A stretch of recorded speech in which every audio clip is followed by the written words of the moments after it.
Antes de qualquer coisa, temos que saber o que vamos criar no AutoCAD.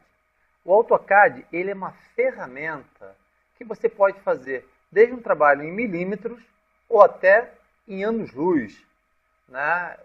Não importa, ele foi feito para desenho técnico, em cima da precisão. Então você tem que definir, antes de começar a trabalhar, que tipo de desenho você vai fazer. Bom, então nesse caso, vamos começar com fazer uma planta de uma casa, né? É uma casa popular, não é uma casa muito grande, né?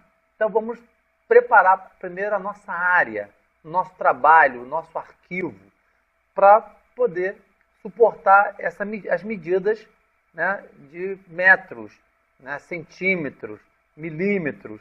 Então como é que eu faço isso? Bem, primeiro vamos mudar as unidades do nosso projeto. Porque quando você inicializa o AutoCAD, ele te dá um documento que é o ACAD ISO. Esse padrão, esse template ACAD ISO, na verdade, ele está em milímetros. Então você vai digitar units, né? E vai dar um Enter. Vai abrir Draw Units, né? Unidades do desenho, onde você vai ter a precisão. Aqui você tem 0.00000. Quanto mais zero tiver, mais preciso ele vai ser. Mas nesse caso, vamos colocar somente dois zeros nas casas decimais. Ok? Mais abaixo, temos a insertion scale, ou seja, escala de inserção.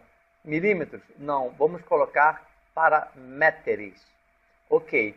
Se eu fosse trabalhar com topografia, eu marcava essa opção, clockwise, que é o sentido horário. Mas nesse caso aqui, eu vou deixar apenas a precisão e metros. E dou um OK. Uma vez definido as unidades, vamos agora definir a área que nós vamos desenhar. A importância de você criar os limites baseado pela grade é muito importante. Mesmo porque nós vamos aprender aqui mais à frente a fazer maquetes em 3D. Então, nesse caso aqui, é necessário, é importante você achar sempre, criar uma área para o seu desenho. Nesse caso, você vai gerar uma área, um tamanho, vai gerar uma escala e, lógico, evidente, vai estar achando o ponto central do seu projeto. Porque mais à frente, se você exportar esse desenho para um outro programa, todas as importações de um outro programa, elas são aplicadas, elas são inseridas no meio do projeto. Então, nesse caso, você vai estar definindo exatamente o meio do seu projeto, ou mais próximo do ponto zero, né? Então, para isso, a grande importância de você trabalhar com os limites. Então, vamos digitar a palavra limites e Enter. No apontador do meu mouse vai aparecer uma mensagem Specify Lower Left Corner, ou seja, especificar o canto inferior esquerdo. Isso é importante porque você vai criar uma área milimetrada, né? E essa área milimetrada, você tem que, primeiro, qual é começa da onde? É a mesma definição de uma régua. A régua não começa com zero e vai até o tamanho necessário da régua? Então aqui você vai colocar zero também para o canto inferior esquerdo. Esse primeiro zero que você colocou é zero para o eixo X. Lembrando, o eixo X é sempre o primeiro, o Y é o segundo e o Z é o terceiro. Porque é só lembrar X, Y, Z do alfabeto, né? Aí você vai definir a ordem. O X não vem primeiro, o Y não vem para o segundo e o Z não vem para o terceiro. Então é só lembrar dessa ordem e você vai saber que sempre o primeiro a ser digitado é o eixo X. Então eu sei que esse primeiro zero que eu estou colocando no eixo X, que é o comprimento do meu projeto. X. A vírgula, ela tem a função de mudar de campo. Ele não separa casas decimais. As casas decimais no AutoCAD, ela é separada por ponto. Então 0 para X, vírgula. Veja que agora mudou o campo para Y. E 0 para Y. Enter. Ele agora pede para especificar o canto superior direito. E aí você vai colocar agora o tamanho da área que você quer. Eu quero 20 metros por 20 metros. Eu coloco 20 para X, vírgula, 20 para Y. E Enter. Pronto, defini minha área, meus limites. Agora eu tenho que ver esse limite. Eu não estou vendo esse limite. Por quê? Porque as grades estão ocupando toda a área. Então você vai em grid. Vamos configurar primeiro a grid, o tamanho da grade. Digitando grid, Enter, ele vai me dizer que minha grade está com 10 metros. Poxa, eu tenho uma área de 20 metros, vai aparecer só um quadrado no meio. Então vamos colocar minha grade para 1 metro. Vamos botar conta redonda. Veja que já sofreu um tamanho aqui na minha grade, né? Veja, se você der um Enter, você vai trazer a última função que você digitou.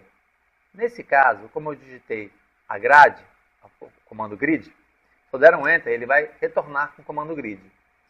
E vou, no meu teclado, esquerda e direita, superior e inferior, aquela de navegação, se eu apertar a setinha para baixo, ele vai abrir o menu. Porque isso aqui é chamado de entrada dinâmica ou Dynamic Input. E é toda vez que você achar esse botãozinho aqui, ó, essa setinha aqui, significa que você pode apertar a tecla da setinha que aponta para baixo do teclado, ele vai abrir sempre um menuzinho. E aqui você tem a opção Limites. Veja que o L está em maiúsculo. Tanto você pode vir aqui em Limite, como você também pode colocar a letra L aqui dentro e dar um Enter. Que aí ele vai ativar o comando Limites, veja, e ele está falando assim, Display Grid Beyond Limits, ou seja, mostrar a grade além dos limites. Não, eu quero que minha grade vá até o limite que eu criei de 20 metros por 20 metros. Então eu clico em No. Veja que sumiu tudo. Por quê? Porque nós estamos longe do ponto central do nosso projeto. Aí é só dar um Zoom Extender. Z, Enter, E, Enter. Ou pressionar 2 vezes o scroll do mouse, a rodinha do mouse. Pronto, feito isso, veja que agora eu estou vendo o meu limite. Eu estou vendo aqui a minha área onde eu vou começar a desenhar. Certo? Agora aqui eu já pego, puxo meu projeto e boto aqui dentro. E onde é que eu sei que é o ponto central? O ponto central é esse cara aqui, ó. Aqui é o 0. 0 para x e 0 para y. E aqui é o 20 para 20. Ou seja, então eu sei que quanto mais próximo dessa área eu desenhar, mais próximo do ponto central eu vou me encontrar. E nunca se esqueça, como eu sou uma pessoa que faço muito maquetes, definir os limites do trabalho no AutoCAD é muito importante e eu sempre peço para que use, crie, gere esses limites. Vocês mais à frente vão me agradecer, vocês vão ver que vai facilitar muito os projetos. Bem, pessoal, espero que tenham gostado. Nos vemos na próxima aula.